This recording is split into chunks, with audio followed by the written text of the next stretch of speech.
You read it absolutely right. This is the very famous corporate corridor statement. Let's agree to disagree that we need to stop using completely right now, here, today, never, not at all.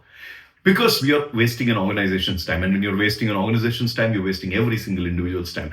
In fact, there are tons of meetings which are non-productive in organizations because we keep on saying this line. Everybody says this line and they go their different ways and they don't do what is agreed in the meeting, or they do their own stuff, again, to come back and going on fighting. A lot of fights and politics in organizations is because of this whole sentiments. Let's agree to disagree. Stop it. If you're a senior leader, crush the statement completely today.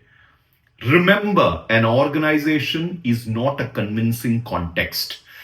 The organization needs to have the right kind of expertise. When there are too many opinions floating around in an organization, that is when you have to try and convince people, and people want to hold on to their opinions. The values of an organization need to be so clear that what matters in an organization is expertise and not opinion. So please establish this, that the organization is not a convincing context. It has to be an understanding exploration. You have to make it an understanding contest. How do you understand things faster? How do you understand each other? How do you understand the situation? How do you primarily understand what customers want?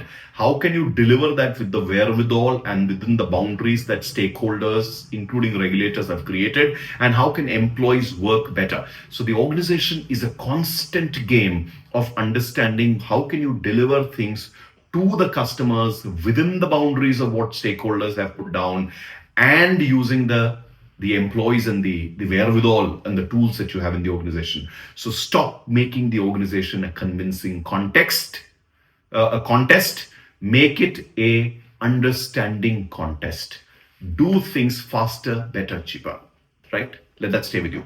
The second thing, like I said, partly I alluded to this in the previous point, your expertise counts in the organization, not your opinion. Cut out all your opinion. In today's world, we have so many judgments, criticisms, evaluations, reactions, auto mode reactions, autopilots. You think, oh, it doesn't work here. Oh, I have seen this so many times in my life. If it's not validated by functional knowledge, if you've picked up things to project a picture, to get through situations, these need to stop. You need to start grounding yourself in real expertise and go away from opinions. And in that line, if you really don't have the expertise, please find someone who's an expert and listen to them and get the work done.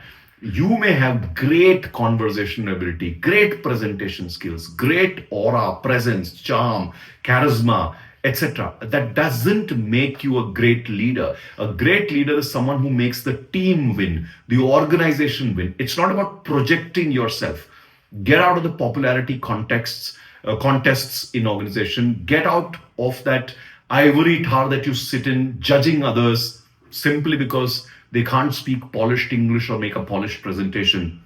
And just because you are polished, don't think that an expert's point of view is far less valuable than yours. Remember, many of us who only have leadership skills and not expertise may just be critiques. A critique's work is not at all as valuable as an expert's work is, because an expert is the true person doing the work out there, slogging it. He or she will be facing the customer when the time comes. It's not the critique who will be facing. A leader can land an expert's work well. That's what your job is. So please cut this out today. Let's not get into this whole space of let's agree to disagree. And that happens, why? Because of too many opinions floating around, too much of this convincing contest that is happening in organizations, a lack of expertise, and definitely we're not listening to experts. Hope you can make this absolutely possible change to the destiny of the organization and every single employee. And make sure you pass on this lesson and make it a timeless lesson. Stop saying, let's agree to disagree.